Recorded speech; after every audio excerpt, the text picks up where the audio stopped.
Facebook থেকে সফলতা অর্জন করার জন্য মোট 3টা ধাপ, আর সাথে সাথে আমি আরও একটা যোগ করব, মোট 4টা ধাপ। 4টা ধাপই খুবই গুরুত্বপূর্ণ এবং খুবই ইম্পর্টেন্ট।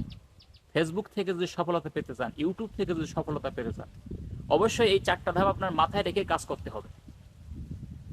আর এই 4টা ধাপ যদি মাথায় রেখে কাজ করতে পারেন, ইনশাআল্লাহ আপনি সফলতা অর্জন করতে পারবেন।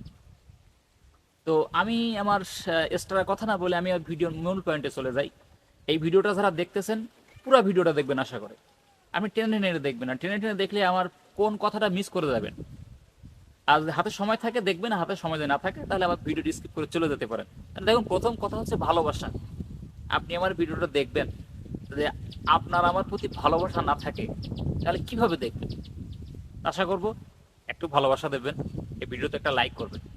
একটা লাইক করে আমার এই চ্যানেলের সঙ্গে যুক্ত হয়ে যাবেন, আমার ইউটিউব চ্যানেলের সঙ্গে যুক্ত হয়ে যাবেন, আমার ফেসবুক পেজের সঙ্গে যুক্ত হয়ে যাবেন।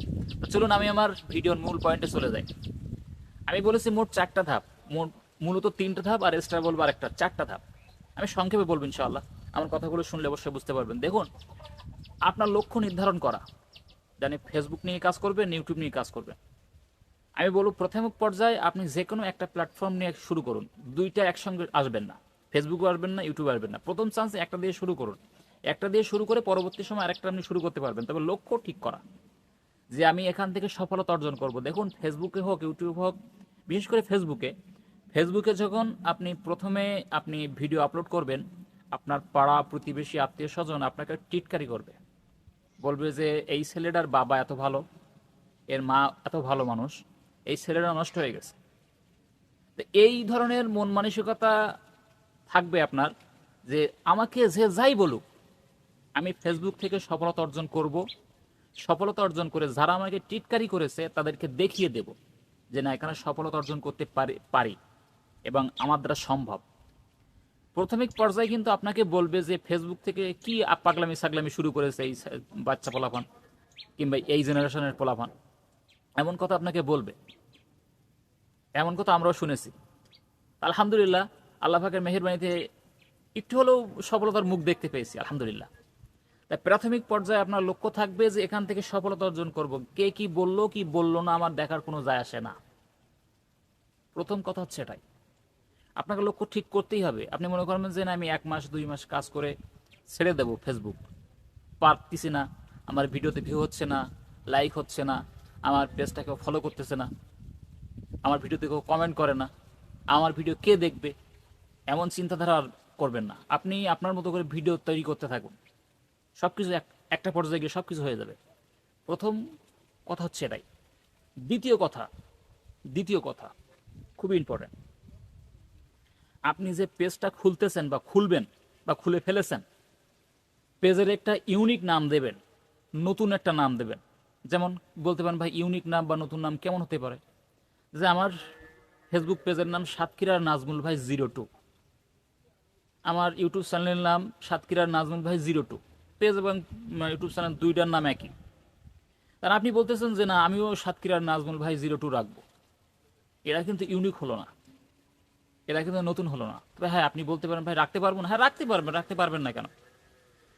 রাখলে একটা সমস্যা হবে, যে আপনি কিংবা অন্য কেউ যখন আমার চ্যানেল ধরে, আমার ফেসবুক পেজের নাম ধরে সার্চ দেবে, প্রথম চান্সে কিন্তু আসবে আমার পেজের নাম, আমার এই ইউটিউব চ্যানেলের নাম, আমার ইউটিউব চ্যানেলটা, আমার ফেসবুক পেজটা। আপনারটা কিন্তু আসবে না, আপনারটা সাজেস্টে আসবে না।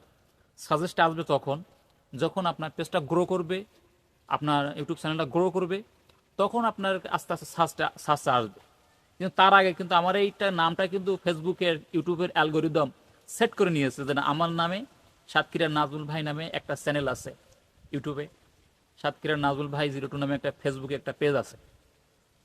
এটা কিন্তু ফেসবুকের ইউটিউবের অ্যালগোরিদম কিন্তু এটা সেট করে নিয়েছে। আমি বলবো আপনি একটা ইউনিক নাম সিলেক্ট করবেন। ইউনিক নামের উপর ভিত্তি করে অনেক সময় অনেক কিছু হয়। কথাই বলে না, এক কাঠে ধারে আর এক কাঠে ভারে, এক কাঠের ধারে আর এক কাঠে ভারে। একটা ইউনিক নাম অবশ্যই আপনি সিলেক্ট করবেন। এটা হচ্ছে দ্বিতীয় নম্বর। এমন একটা নাম দেবেন যে নামটা শুনলে মানুষের কি দেখলে একটা আকর্ষণ সৃষ্টি হয়। চেষ্টা করুন এমন একটা ইউনিক নতুনত্ব নাম কিছু দেওয়ার। তবে এমন কোনো নাম দেবেন না যে নামটা আবার দৃষ্টিকটু হয়ে যায়। অবশ্যই একটা ইউনিক নাম দেওয়ার চেষ্টা করবেন। 2 নাম্বার। 3 নাম্বার, আপনি তো ফেসবুক পেজ খুলে ফেলেছেন কিংবা ইউটিউব চ্যানেল খুলে ফেলেছেন, আপনি কি ধরনের ভিডিও দেবেন এটা অবশ্যই চ্যানেল খোলার আগেই আপনার একটু অ্যানালাইসিস করবেন যে আমি চ্যানেলে কোন ধরনের ভিডিও দেব। এটা কিন্তু খুবই গুরুত্বপূর্ণ। 3 নাম্বারটা কিন্তু খুবই গুরুত্বপূর্ণ। আমি কোন ধরনের ভিডিও দেব? আজকে ব্লগ ভিডিও দিচ্ছেন, কালকে ফানি ভিডিও দিচ্ছেন, আরেকদিন টেক রিলেটেড ভিডিও দিচ্ছেন, আরেকদিন কমেডি ভিডিও দিচ্ছেন, একদিন খেলার ভিডিও দিচ্ছেন। মানে 12 মাসের ভিডিও দেবেন না, যে কোনো একটা ক্যাটাগরি বেছে নেবেন। পেজের ক্যাটাগরি যাই হোক, অনেক সময় অনেকে দেখা যায় ডিজিটাল ক্যাটাগরি টেকনোলজির বিষয় নিয়ে যারা ভিডিও করে, টেকনোলজি বিভিন্ন কিছু শিখায়, ফেসবুক ইউটিউব বিভিন্ন অ্যাপসের বিষয়ে শিখায়, এমন বিষয় নিয়ে কথা বলে অনেক সময় দেখো তারা তারা অনেক সময় দেখা যাচ্ছে ডুয়েট ভিডিও করতেছে,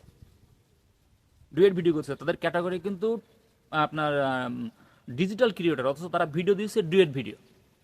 এটা আমি মূল বিষয় না, আপনার পেজের ক্যাটাগরি আপনি একটা ক্যাটাগরি সিলেক্ট করে নেন, ভিডিও ক্রিয়েটর দিতে পারেন, এন্টারটেনমেন্ট ক্যাটাগরি দিতে পারেন, কিন্তু আপনি আপনার ক্যাটাগরিটা সেট হবে আপনার ভিডিও দেওয়ার উপর ভিত্তি করে, যে আপনি কোন ধরনের ভিডিও দিচ্ছেন। আপনি যে ধরনের ভিডিও দেবেন অ্যাকুরেটভাবে সেই ধরনের ভিডিও দেওয়ার চেষ্টা করবেন। আপনি যে ধরনের ভিডিও দেবেন সেই ধরনের ভিডিওর ভিত্তি করেই আপনার ফেসবুক ইউটিউব ক্যাটাগরিটা সেট করে নেবে যে আপনার পেজে কিংবা আপনার ইউটিউব চ্যানেলে এই ধরনের ভিডিওগুলো প্রতিনিয়ত দিয়ে থাকেন, আর সেই ধরনের দর্শকের কাছে আপনার ভিডিওগুলো আস্তে আস্তে ফেসবুক ইউটিউব পৌঁছে দেবে। দেখা যাচ্ছে যে আপনি ফেসবুকে আজকে কমেডি ভিডিও দিলেন, কালকে ডুয়েট ভিডিও দিলেন, পরশুদিন আপনার খেলার ভিডিও দিলেন, আপনার যে পেজের যে শ্রোতা, আপনার পেজের যে সাবস্ক্রাইবার, যে ফলোয়ার্স, তারা বিভ্রান্ত হয়ে যাবে যে এই মানুষটা এক সময় এক রকম ভিডিও দেয়, সুতরাং তারা আনফলো করে চলে যেতে পারে এবং চলে যাবেও। তা আপনি যে ভিডিওটা দেবেন অ্যাকুরেট ভিডিও দেবেন, তাহলে সেই ধরনের দর্শক, সেই ধরনের অডিয়েন্স যে সামনে আপনার ভিডিওগুলো সাজেস্ট হবে এবং তারা আপনার পেজটা ফলো করে আপনার পেজের সঙ্গে যুক্ত হবে এবং তারা সেই ভিডিও দেখার জন্য আপনার পেজটা ফলো করে রাখবে এবং আপনার ভিডিও দেখার জন্য তারা উৎসাহ হয়ে থাকবে যে আমার অমুক ভাইয়ের কাছ থেকে এই ভিডিওটা কখন আসবে, এই রিলেটেড ভিডিও।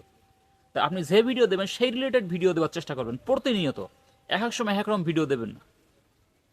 এবার এই যে কথাগুলো বলেছে 3টা পয়েন্ট বলতে কিন্তু আমার খুব একটা সময় লাগতো না, 3টা পয়েন্ট বলতে গড়ে আমার 1 মিনিট হয়ে যেত, কিন্তু 3টা পয়েন্ট বলতে আমার কিন্তু অনেকক্ষণ সময় লেগেছে। তা আপনি যে ভিডিওটা করবেন, ভিডিওটা বলার সময় 4 নম্বর পয়েন্ট হচ্ছে এটা, আপনি যে ভিডিওটা করবেন সেই ভিডিওটা করার সময় অবশ্যই বিস্তারিত বলার চেষ্টা করবেন, যে অল্প শর্ট টাইমের ভিতরে আপনি সেই ভিডিওটা শেষ করবেন না। একটু সময় নিয়ে ধীরে সুস্থে ভিডিওটা কি বিষয়ে কথা বলতেছেন খুলে সুন্দর করে বয়ান করার চেষ্টা করবেন। এটা কিন্তু 4 নম্বর পয়েন্ট, কারণ আপনার ভিডিওটা লং করার দরকার আছে। আপনি যদি একটা ভিডিও, আমি যে 3টা পয়েন্ট বললাম, 3টা পয়েন্ট যদি আমি খুব অল্প সময়ের ভিতরে 1-1.5 মিনিট করে সেরে ফেলতাম, তাহলে হয়ে যেত ভিডিওটা। 4 নম্বর পয়েন্ট, আপনার ভিডিওটা যখন করতে হবে অবশ্যই লং করার চেষ্টা করতে হবে, 3 মিনিট, 4 মিনিট, 5 মিনিট, 6 মিনিট ওপর করার চেষ্টা করতে হবে। আশা করি বুঝতে পেরেছেন। যদি আমার ভিডিওটা ভালো লেগে থাকে অসংখ্য ধন্যবাদ। আমার পেজের সঙ্গে যুক্ত থাকবেন, আমার ইউটিউব চ্যানেলের সঙ্গে যুক্ত থাকবেন, আর যদি ভিডিওটা ভালো লেগে থাকে একটা লাইক করে ভিডিওটা শেয়ার করে দেবেন। আল্লাহ হাফেজ।